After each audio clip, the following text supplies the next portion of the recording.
So let's dive into an often misunderstood topic, and that topic is patriotism from a traditional Catholic perspective. So, what does it mean to love your country rightly? How do we balance this love with fidelity to the Catholic faith, especially when modern nations like the United States are founded on principles that oftentimes are hostile to Christ and His church? So, in this podcast, we'll be tackling three key themes. One, patriotism as a virtue in Catholic teaching. Two, the condemnation of the heresy known as Americanism.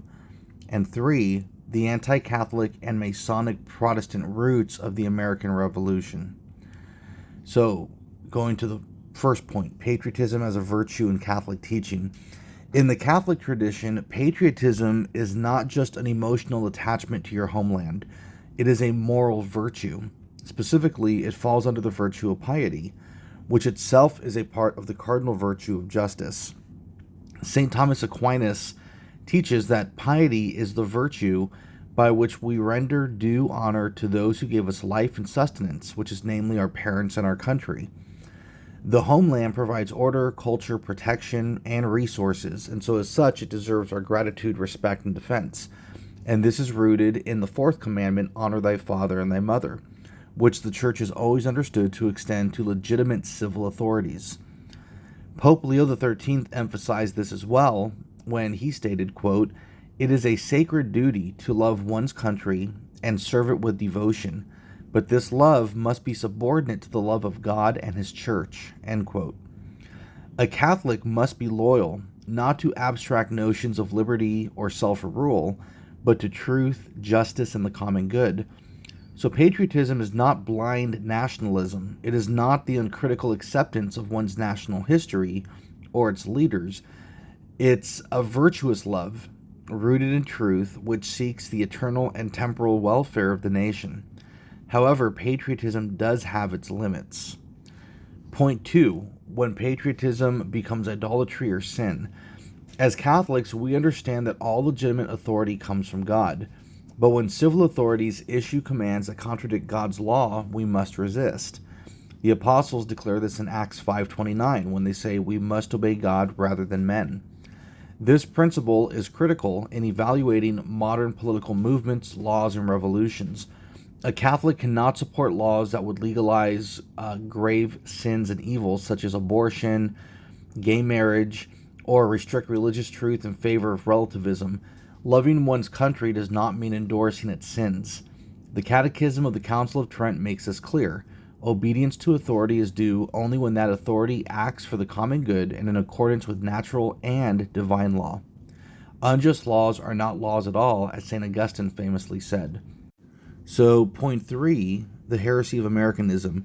With this foundation, we can now turn to one of the great spiritual dangers that was warned against by the popes, which is called Americanism, which is a heresy that's not really talked about as much these days. In 1899, Pope Leo XIII issued an apostolic letter that was addressed to Cardinal Gibbons of the United States. In this letter, the Pope formally condemned Americanism as a heresy. So, what did this heresy entail? What is the heresy of Americanism? Americanism promoted a false view of liberty that placed the individual above the church. It favored natural virtue over supernatural grace, and treated dogma and church discipline as outdated relics that should evolve with modern society. It minimized the authority of the church in favor of an exalted democratic individualism. This heresy emerged from the attempt to reconcile Catholicism with Enlightenment ideals embedded in the American system. The result was a dangerous compromise, a Catholicism that was gutted of its supernatural claims and remade in the image of liberal democracy. The Pope warned that this American tendency would lead to the dilution of faith, the undermining of ecclesiastical authority, and the exaltation of pluralism and indifferentism. And indeed, we have seen these effects unfold over the past century. Point 4, the anti-Catholic foundations of the American Revolution. To understand why Americanism was such a temptation, we must look honestly at the origins of the American Revolution itself. Contrary to popular belief, the American founding was not rooted in Catholic principles. In fact, many of its core ideas were drawn from Freemasonry, Protestantism and Enlightenment rationalism. Many of the founding fathers, such as George Washington, Benjamin Franklin, Thomas Jefferson, were either high-ranking Freemasons, deists, or openly anti-Catholic. They rejected monarchy, hierarchy, religious unity, all of which were essential components of the Catholic social order. And for someone who would say, for example, well, George Washington may have converted later in life, this is similar to someone making the argument, hypothetically, if Martin Luther had converted on his deathbed, that this would give credence to the Protestant Revolution, which we would say, of course not. The Declaration of Independence proclaims vague references to a quote-unquote creator, but makes no mention of our Lord Jesus Christ or the Holy Trinity. The U.S. Constitution goes further by refusing to establish any religion, effectively enshrining religious indifferentism into law. The idea that all religions should be treated equally in the civil order was explicitly condemned by Pope Pius IX in his famous Syllabus of Errors of 1864, which rejected the proposition that, quote, it is no longer expedient that the Catholic religion should be held as the only religion of the state, end quote. That was error number 77. He also condemned the idea that, quote, in our age, it is no longer expedient that the Catholic religion should be the only religion of the state to the exclusion of all others, end quote. That was condemned error number 78. The Catholic ideal is not religious neutrality, but the social kingship of Christ, proclaimed boldly by Pope Pius XI in Quas Primas of 1925. Point 5, discussing the Catholic government and the kingship of Christ.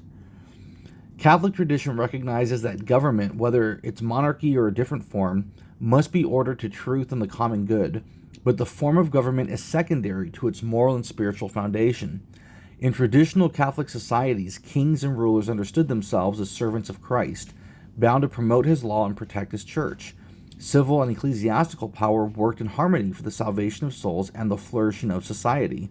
In contrast, modern secular republics place the will of the people above the law of God. Rights become detached from duties. Freedom becomes license. And the result is moral chaos. This is what Pope Leo XIII called the divorce of church and state, and he warned that it would lead not to peace but to the tyranny of relativism. Point 6, what true Catholic patriotism looks like today.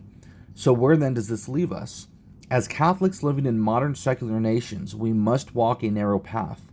We are called to love our country, but never more than our love for God and his church. We must pray for our leaders, work for the conversion of our nation rather than merely just celebrating the nation. We should be praying for the conversion of the nation. We need to resist unjust laws and immoral customs with charity and truth. We need to uphold the social kingship of Christ the King, not the secular myths of liberty and equality, and certainly not the myth of America being quote-unquote a Christian nation. We must reject the heresy of Americanism, which tempts us to compromise the faith for social approval. As Pope St. Pius X taught in 1910, quote, the Church cannot adapt herself to modern civilization without being radically transformed and losing her very essence, end quote.